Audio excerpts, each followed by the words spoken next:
She was looking forward to her son's wedding and was excited to meet his bride. But one look at her hand and everything changed. Subscribe and tell me where you're watching this video from. Julian adjusted the cuffs of his pristine white coat as he stepped into the grand hall of the Chicago Medical Conference. The room buzzed with the low hum of conversations, the occasional clink of coffee cups against saucers, and the rhythmic tapping of shoes against the polished marble floor. He had attended many of these conferences before.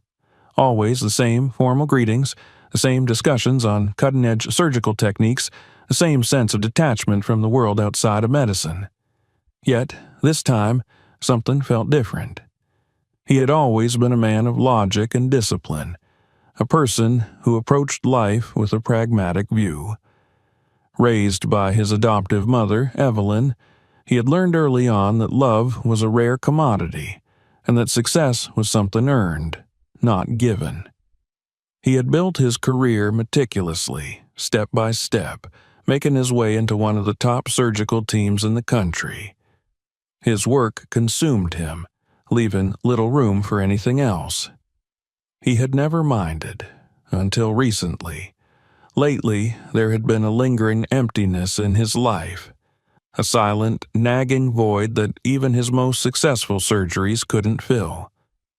It was an odd feeling for a man who had always prided himself on being self-sufficient. He had dismissed it at first, attributing it to exhaustion, but the feeling had persisted, growing stronger with each passing day. As he made his way toward the main auditorium, he glanced at the schedule printed on the sleek digital panels lining the hallway. His own presentation on minimally invasive cardiac procedures was scheduled for the afternoon. Until then, he had time to sit in on a few panels. He chose one at random, an in-depth discussion on congenital heart defects. Inside, the room was already half filled with professionals, some engaged in quiet discussions, others reviewing notes on their tablets. Julian took a seat near the front, his attention drifting between the speaker preparing at the podium and the slides flickering to life on the large projection screen. Then she walked in. At first, he noticed her only in passing, a woman with deep brown skin, an air of quiet confidence in the way she carried herself. But then, as she took a seat a few rows ahead of him, something about her made him look twice. Her presence was commanding, yet unassuming. Her dark, curly hair was pulled into a professional updo, and her sharp, intelligent eyes moved swiftly as she scanned the presentation materials on her tablet. There was something about her that felt familiar, though he knew he had never met her before. As the panel discussion began, he found himself paying more attention to her reactions than to the presentation itself. She nodded at key points, occasionally jotting down notes, sometimes pursing her lips in deep thought. She wasn't just listening, she was absorbing everything, analyzing every detail. Then, when the discussion opened for questions, she raised her hand. "Dr. Carter," she addressed the panelist, her voice smooth yet firm. "Your research suggests that early intervention in cases of atrial septal defect drastically improves patient outcomes. But have you considered the latest findings from the Boston study on neonatal heart adaptation? Their findings imply a different approach, one that delays surgical correction in favor of pharmacological management in the first 6 months. How does your data compare?" The room fell silent for a brief moment before the panelist cleared his throat, clearly caught off guard. Julian smiled slightly. It wasn't often that someone challenged a leading expert so directly, and she had done it with both grace and precision. He respected that. By the time the session ended, he found himself wanting to know more about this woman. As the crowd filtered out, he maneuvered through the seats toward her. "You've got a sharp mind," he said as he caught up to her. She turned to him, slightly surprised. Then, recognizing his face from the program schedule, she smiled. "Dr. Julian Reed, right? Your presentation is this afternoon." He nodded. "And you are?" "Dr. Naomi Bennett, cardiology." The way she said it carried a quiet confidence, an understanding of the weight of her own achievements without the need for arrogance. "That was an impressive question back there," he said. Dr. Carter looked like he wasn't expecting it. Naomi laughed lightly. "He should have been. The Boston study is groundbreaking, but a lot of people don't want to admit it contradicts traditional surgical approaches." Julian studied her for a moment, intrigued not only by her intellect but by the ease with which she spoke. There was no hesitation, no attempt to prove herself. She simply knew her field and wasn't afraid to challenge the norms. They talked as they walked down the hallway, their conversation flowing naturally from medical theories to personal anecdotes about the stresses of their work. It was rare for Julian to connect with someone so effortlessly. Usually, he found social interactions tedious, forced. But with Naomi, it was different. The hours passed quickly, and before he knew it, his own presentation was looming. "I should go prepare," he said, glancing at his watch. Naomi nodded. "I'll be in the audience. I'm curious to see what you have to say." He hadn't expected that, but he found that he liked the idea of her being there. That evening, after his presentation, they met again, this time over dinner at a quiet restaurant near the conference venue. It was the first of many such evenings. Over the next several months, their relationship deepened.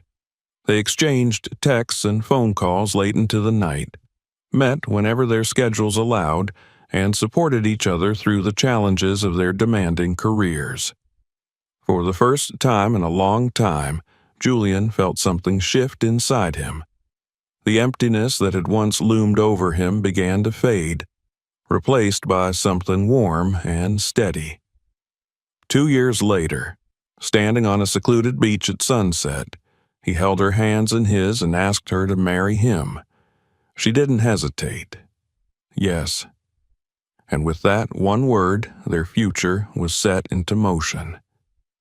Evelyn sat in the quiet of her living room, the dim light from the evening sun casting long shadows across the wooden floor.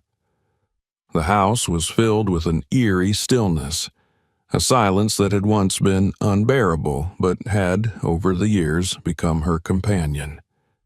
She traced the rim of her teacup absent-mindedly, lost in thought as her gaze drifted to the small wooden box on the coffee table.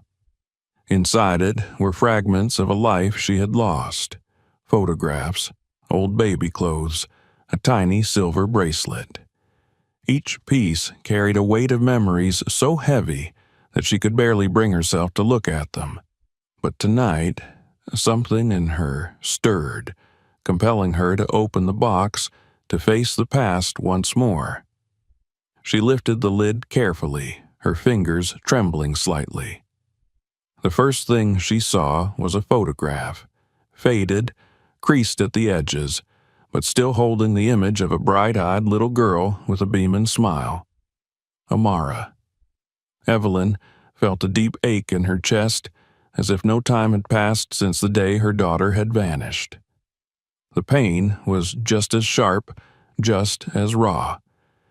She had learned to live with it, to mask it with the routines of daily life, but it had never truly dulled. Some wounds never healed. She closed her eyes and allowed herself to remember. Amara had been the light of Evelyn's life. Born into a modest but loving home, she had been a joyful, curious child, always exploring, always asking questions. Her laughter had filled every room, turning even the darkest days into something beautiful. Evelyn had been a young mother, full of hope and dreams for her little girl. She had worked hard to provide for her, juggling multiple jobs just to ensure that Amara had everything she needed.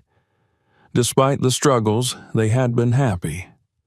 They had each other, and that had been enough. But happiness, Evelyn had learned, was fragile.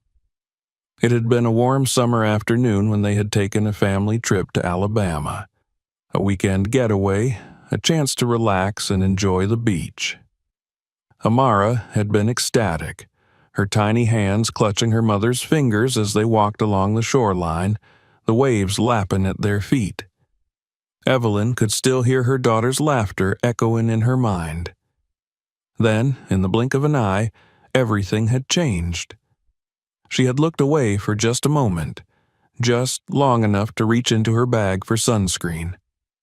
When she turned back, Amara was gone. At first, it had been confusion. Had she wandered off? Had she run toward the water? Then panic. She had screamed her daughter's name, her voice growing hoarse as she ran across the sand, her heart pounding so loudly she could barely think. Other beachgoers had joined the search, the police had been called, but Amara was nowhere to be found. The authorities had scoured the area for days, questioning witnesses, combing through surveillance footage, but there had been no trace. No sign of struggle, no evidence of what had happened. One moment she had been there, and the next she had disappeared as if swallowed by the earth itself. The days turned into weeks, the weeks into months, and the months into years. And still, no answers. Evelyn had refused to give up. She had plastered missing posters across every city she could reach, had pleaded with the media to keep Amara's story alive, had hired private investigators even when she couldn't afford them. But hope, too, was fragile, and as the years stretched on with no news, even the strongest hope began to wither. Her marriage had crumbled under the weight of their shared grief.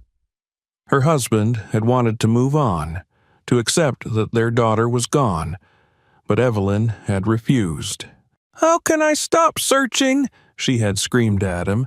"How can you?"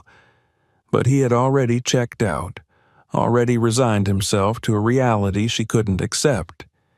He had left not long after that. She hadn't stopped him, and so she had been alone. She had spent years living in a house filled with echoes, waiting for a call that never came, a knock at the door that never happened. And then, one day, she had made a decision. Evelyn had never planned to adopt. She had convinced herself that she would never be able to love another child the way she had loved Amara. But then she had met Julian. He had been 7 years old, sitting quietly in the corner of the children's home, watching the world with wary eyes. He had been different from the other children, not eager for attention, not trying to impress potential parents. He had simply been waiting.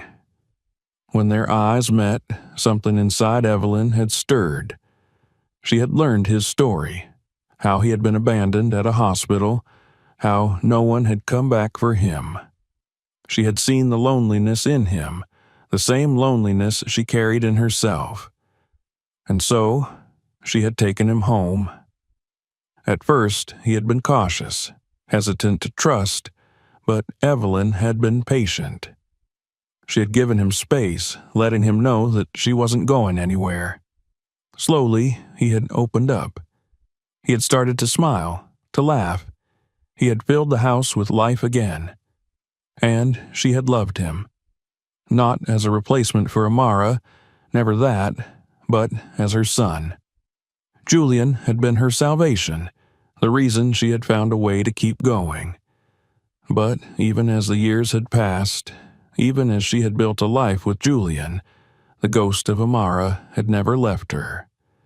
She still dreamed of her daughter, still saw her in crowds, still felt the ache of her absence in quiet moments. Even now, with Julian grown and engaged to be married, Evelyn couldn't shake the feeling that something was unfinished, that a part of her life was still unresolved. She had long ago stopped expecting a miracle, but a mother's heart never truly stopped searching. As she placed the photograph back into the wooden box and closed the lid, she took a deep breath, steadying herself. Tomorrow, Julian was bringing his fiancée to meet her, and as much as she wanted to focus on the future, she knew, deep down, that the past had never really let her go. Evelyn stood in the kitchen, the scent of roasted vegetables and freshly baked bread filling the air. She moved with practiced ease, setting the table with the care of someone who had done this 1,000 times before. There was something comforting in the ritual, in the precise arrangement of plates and silverware, the familiar hum of the oven, the rhythmic chopping of herbs. It was the kind of evening she had once dreamed of, a moment she had imagined in different variations over the years. Her grown son bringing home the woman he loved, a new member of the family stepping into their lives, and yet, beneath the warmth of the occasion, a quiet nervousness lingered in her chest. It wasn't that she doubted Julian's choice. He had always been careful with his decisions, methodical in the way he approached life. If he had chosen Naomi, then Evelyn trusted that there was something real and solid between them. But still, something unsettled her, a whisper of unease that she couldn't quite name. She glanced at the clock. They would be here soon. She smoothed her hands over her dress, a deep blue fabric she had picked with care, wanting to look her best without seeming too formal. First impressions mattered. She had no intention of being the overbearing mother-in-law, but she wanted Naomi to feel welcome, to understand that she was stepping into a home filled with love. The sound of a car pulling into the driveway made her straighten. A moment later, voices carried through the front door. Julian's low timbre followed by a lighter, melodic laugh. Evelyn took a deep breath and stepped forward just as the door swung open. Julian was the first to enter, a smile on his face, his presence always steady, always reassuring. He carried himself with the quiet confidence she had come to know so well. Then, beside him, Naomi appeared, and for the first time, Evelyn laid eyes on the woman her son was going to marry. She was striking. Not just in the way she looked, though there was an undeniable elegance in the way she moved, the warm glow of her deep brown skin illuminated by the soft light of the entryway. But there was something beyond that, something in her eyes that held depth, intelligence, a quiet strength. She carried herself with the kind of poise that came from knowing exactly who she was. Naomi smiled, her expression open and genuine.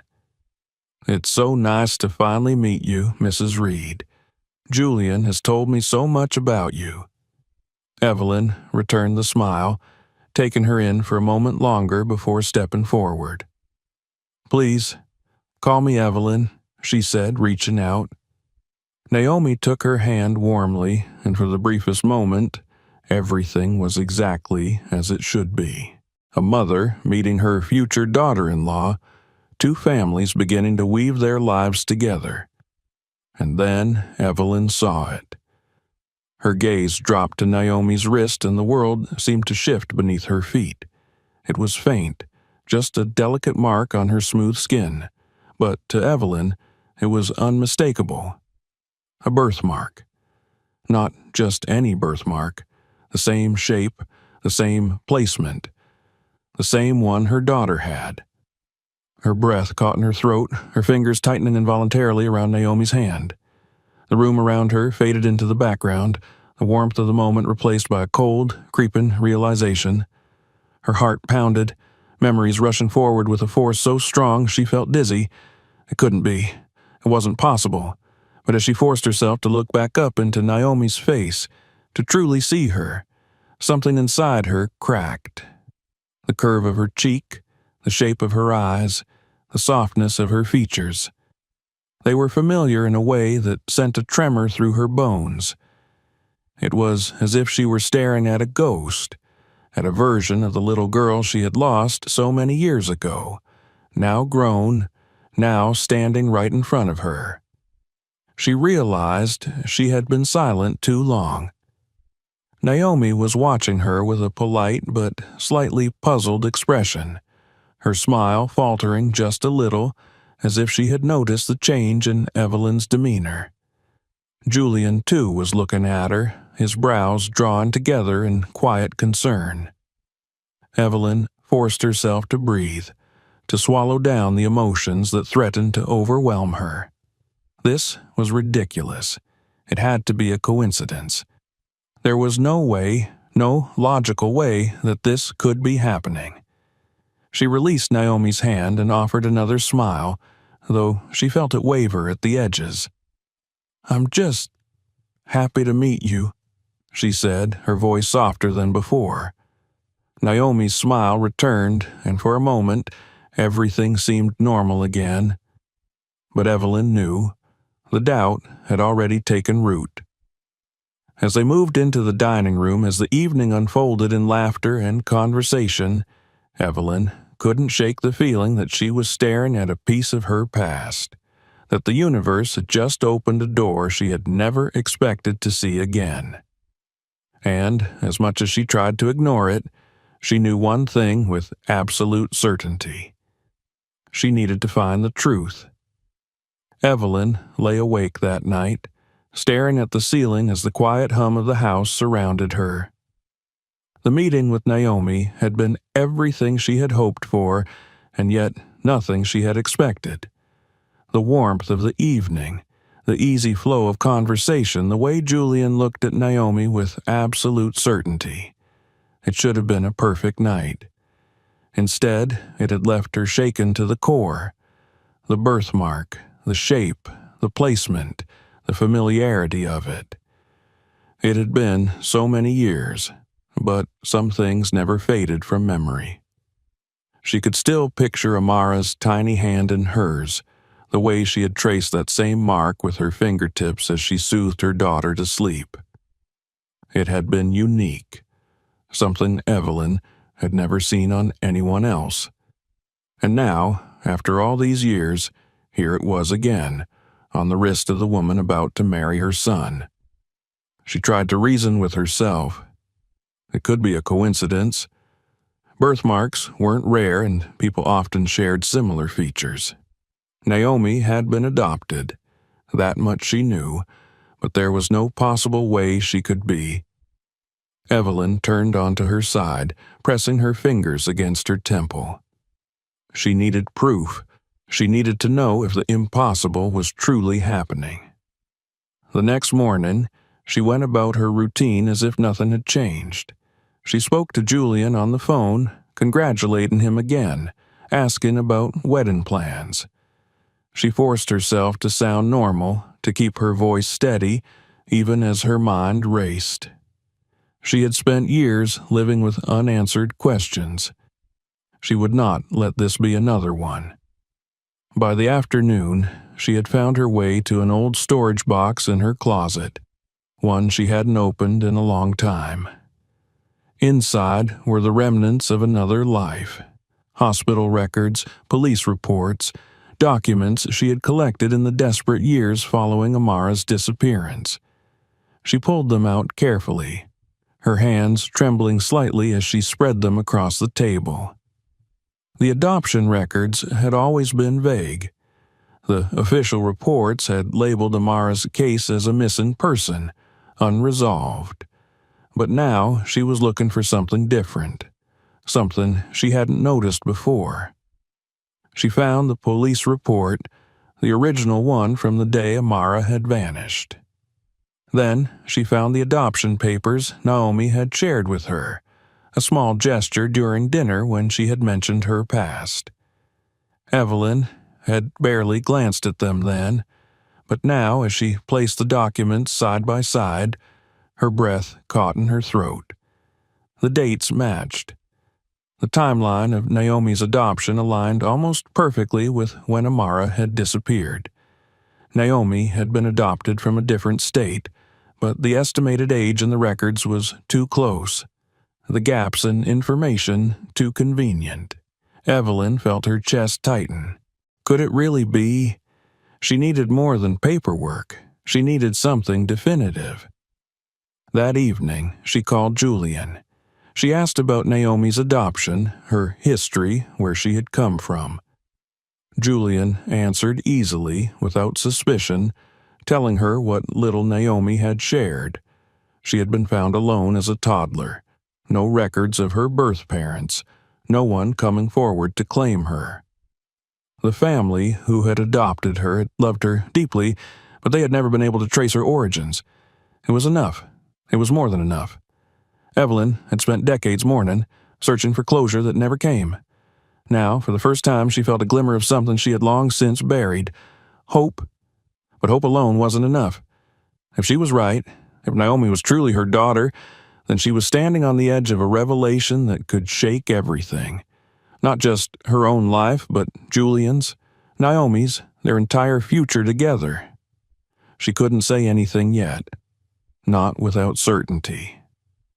There was only one way to know for sure. She needed a DNA test. Evelyn had never felt time move so slowly. The days stretched endlessly as she waited for an opportunity to confirm what her heart was screaming at her. She had already found too many coincidences to ignore. The birthmark, the missing years in Naomi's history, the timing of her adoption, none of it was adding up to anything other than the impossible truth. But she needed proof. Real proof. She went about her routine as if nothing was different. She spoke to Julian as if she weren't questioning the foundation of his future. She smiled when Naomi called to check in. She didn't let a single word slip that might hint at the storm building inside her. But behind closed doors, she was relentless. Evelyn spent hours searching through old files, cross-referencing dates, looking for anything she might have missed all those years ago. She had long since accepted that she would never know what had happened to Amara, but now she couldn't stop thinking that the answer had been waiting for her all along. The hardest part was figuring out how to get the DNA test without raising suspicion. She couldn't simply ask Naomi for a sample.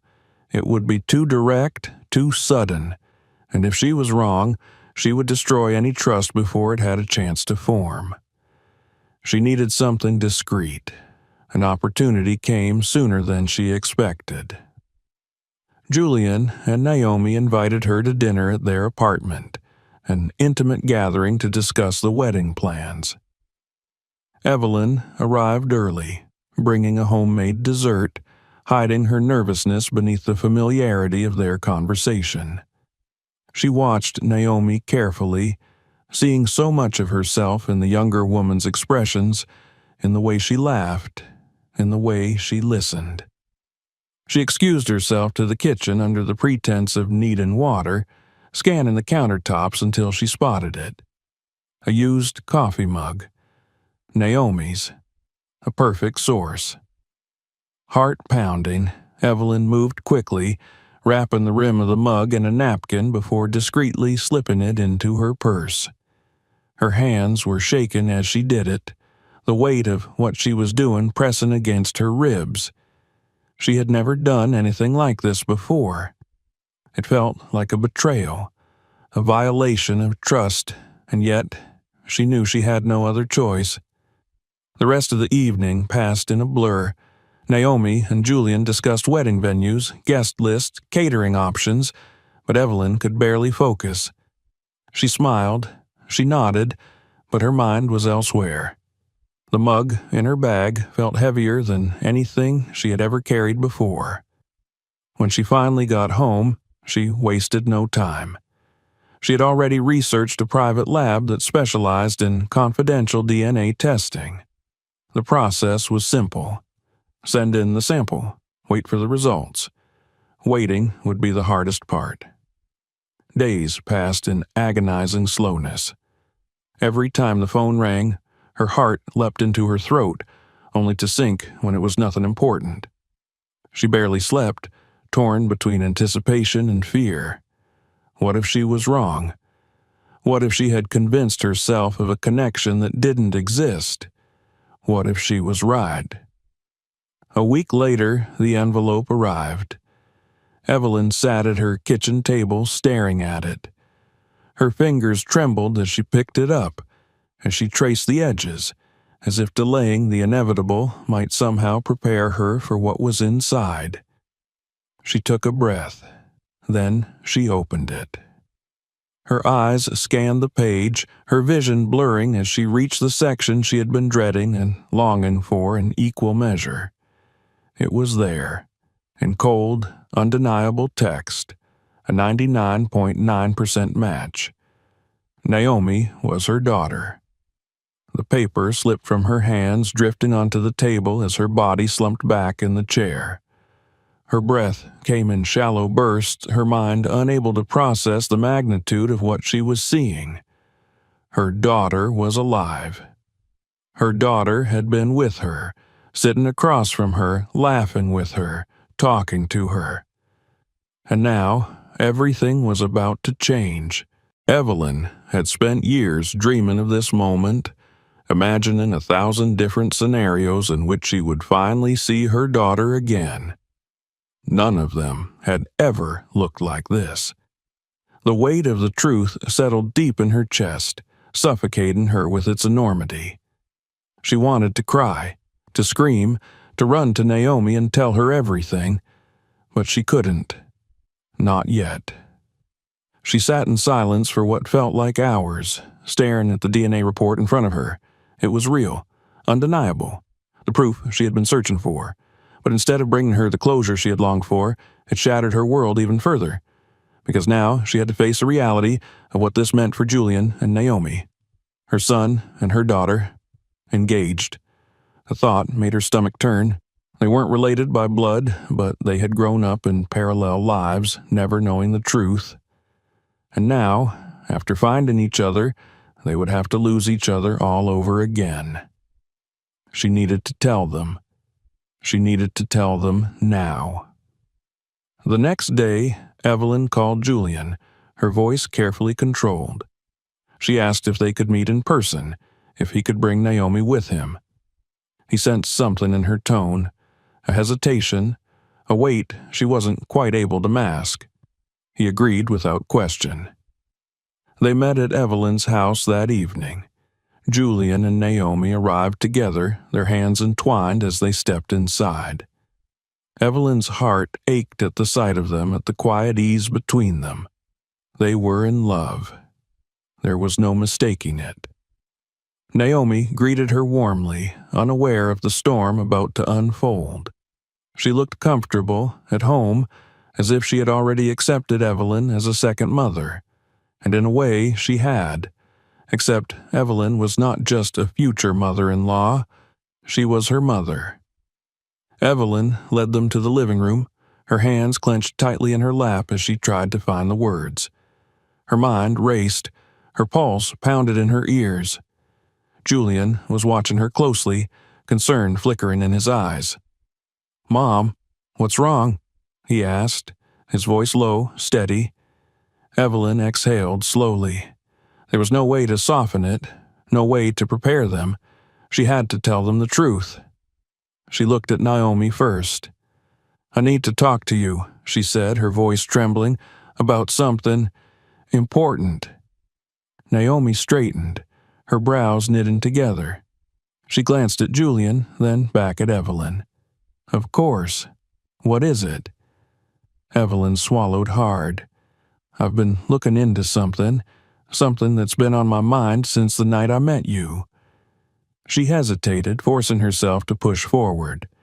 "Naomi, I think you might be my daughter." The words hung in the air like a thunderclap. Silence stretched between them, thick and suffocating. Naomi's expression didn't change at first. She blinked as if trying to process what she had just heard. Then she let out a soft laugh, shaking her head. I don't understand. What do you mean?" Evelyn's throat tightened. "I lost my daughter when she was a child. She was taken from me. I spent years searching, but I never found her. Then, when I met you, I saw things that reminded me of her. Your birthmark, your adoption records. I did a DNA test." She took a deep breath. "Naomi, you're my daughter." The words seemed to physically hit Naomi. Her body tensed, her lips parted, but no sound came out.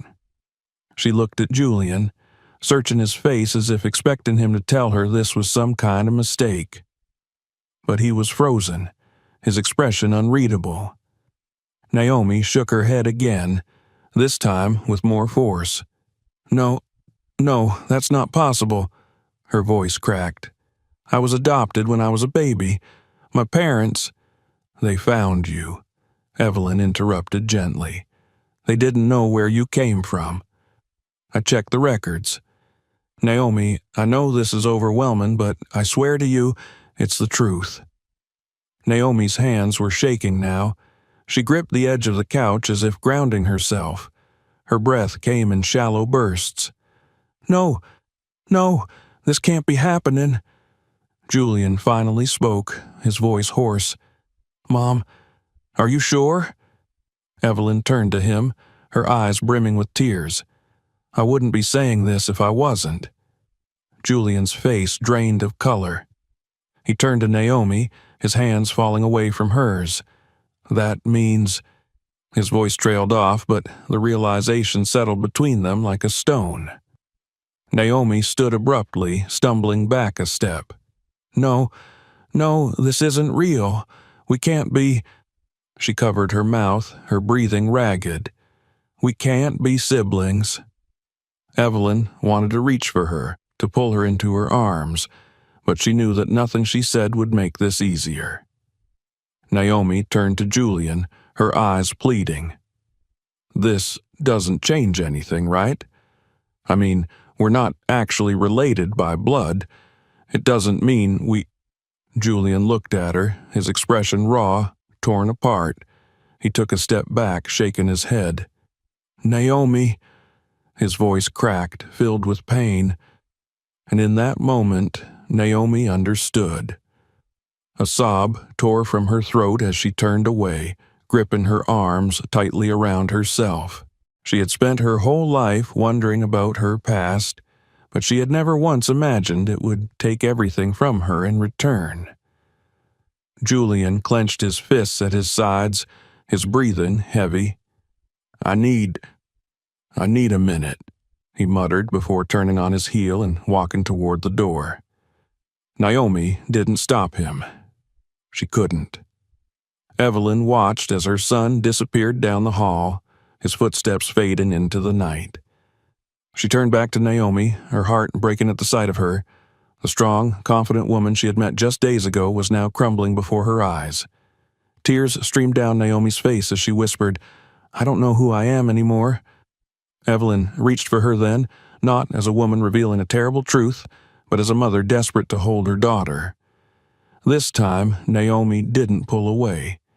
She collapsed into Evelyn's arms, sobbing against her shoulder, and Evelyn held her the way she had wished to hold her for 20 years. But even as she clung to her daughter, Evelyn knew that no embrace, no comfort could erase the pain of what had just been lost. Naomi sat in her apartment, the dim glow of the city lights flickering through the window. The world outside moved on as if nothing had changed, as if her entire life hadn't just been rewritten in a single evening.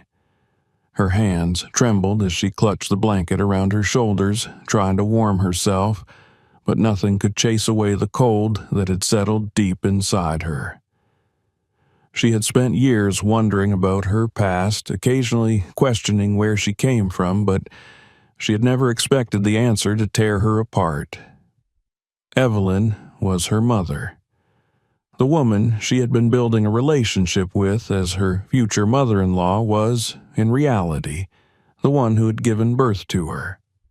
And Julian, the man she loved, the man she had imagined spending the rest of her life with, was her brother.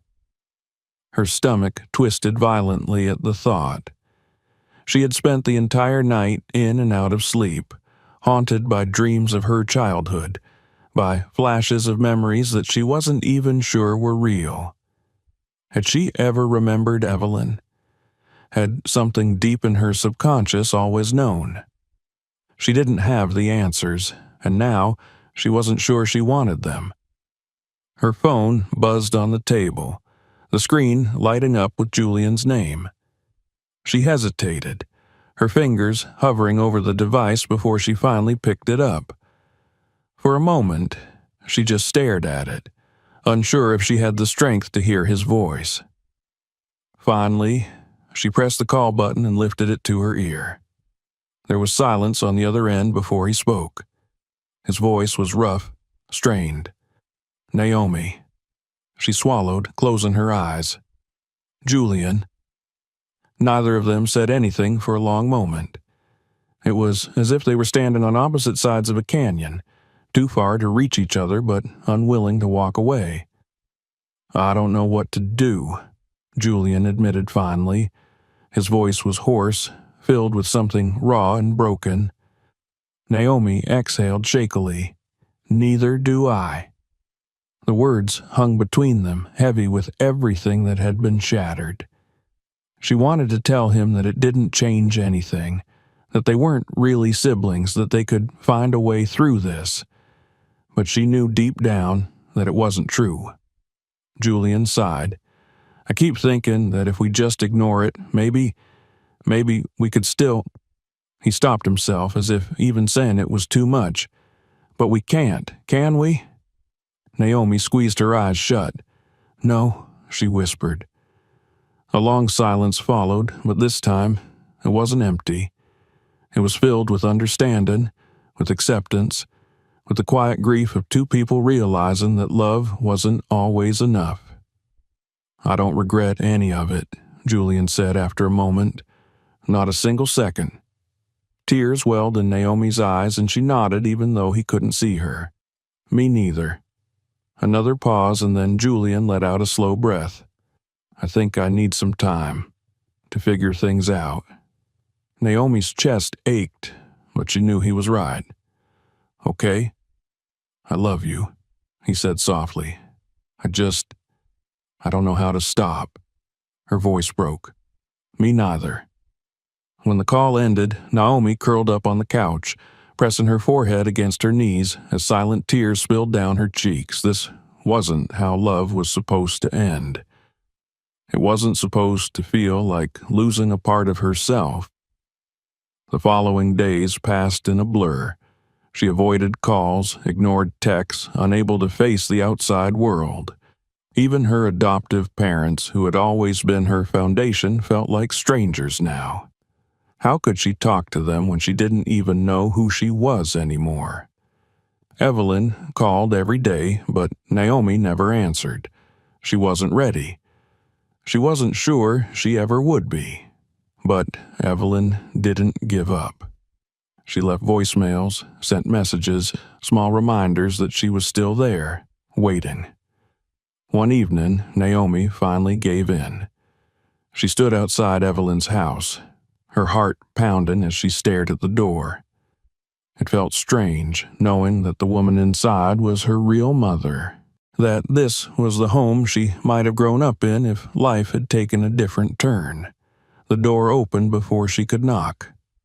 Evelyn stood there, her face weary, her eyes red-rimmed but warm. She didn't speak, just stepped aside, an invitation without words. Naomi hesitated, then walked inside.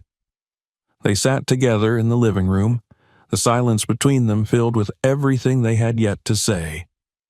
Evelyn's hands trembled slightly as she reached for Naomi's, but she held back, waiting. "I don't know how to do this," Naomi admitted, her voice small. Evelyn's eyes softened. "Neither do I, but we can try."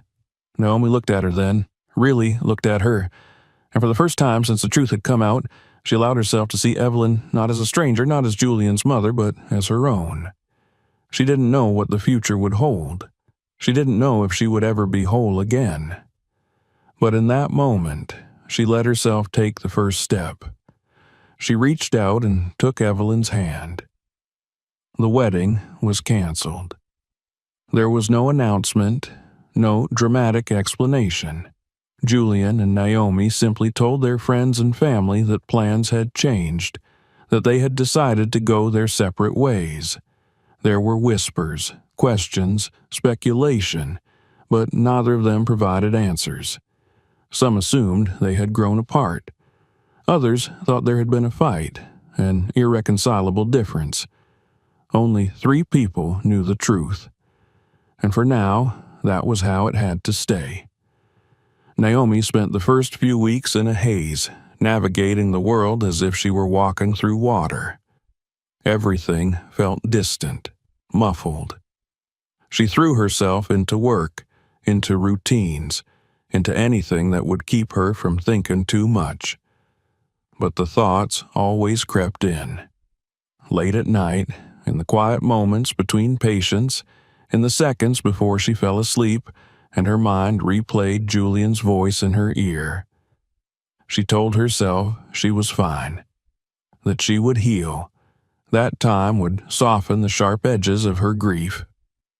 But she hadn't just lost the man she loved. She had lost the version of herself that had existed before. Evelyn became a constant presence. They didn't talk about the wedding, about Julian, about the weight of everything that had changed. Instead, they talked about little things, recipes, books, childhood memories that Naomi had never known were hers. Evelyn shared stories about Amara, about the daughter she had lost, and Naomi listened, absorbing every word like a lifeline. At first, it was uncomfortable, an unfamiliar bond that neither of them knew how to define. But slowly, painfully, it became something real. Naomi found herself calling Evelyn without thinking, texting her just to check in, and for the first time in her life she didn't feel like she was floating between 2 worlds. She knew where she belonged. Julian kept his distance. Naomi didn't blame him. She wanted to call him every day, to hear his voice, to remind herself that he was still out there, still the same person she had once planned a future with. But she knew it would only make things harder. So she let him go. Evelyn didn't push for reconciliation, but Naomi knew she worried about him. He had always been steady, strong, the kind of man who carried his burdens without complaint. But this had broken him in a way that neither of them knew how to fix. Months passed. The pain dulled but never disappeared. Naomi learned to live with it, to accept the reality she had been given. Some nights she still woke up thinking she was in another life, one where Julian was still hers, where Evelyn was just his mother, where everything was simple. But the dreams always faded, leaving her in the quiet truth of what was. One afternoon, as she sat in a coffee shop near the hospital, her phone vibrated. She glanced at the screen, expecting another reminder for a meeting, another message from a colleague. But it wasn't. It was Julian. Her heart clenched. For a moment, she considered not answering. But then, before she could stop herself, she swiped the screen and lifted the phone to her ear. "Hey," he said, his voice familiar, cautious. Naomi swallowed hard. "Hey." There was a pause, neither of them knowing how to begin. Then Julian exhaled, and when he spoke again, there was something softer in his voice. "I miss you." Tears burned at the corners of her eyes, but she blinked them away. "I miss you too." Another silence. Then he said, "I don't know what this means. I wanted to hear your voice." Naomi closed her eyes. "Me too." They didn't make promises. They didn't try to rewrite fate. But for the first time in a long time, Naomi felt like she could breathe again. Life had taken them down a path they had never expected, one filled with loss and heartache, with love that could never be the way they had once imagined. But it had also given them something else. A truth they hadn't known they needed. A family they hadn't known they had. And maybe, just maybe, that was enough. If you enjoyed this story, make sure to subscribe to the channel so you don't miss future videos. Check out our other videos for more incredible stories, and feel free to share this one with your friends. Thanks for watching.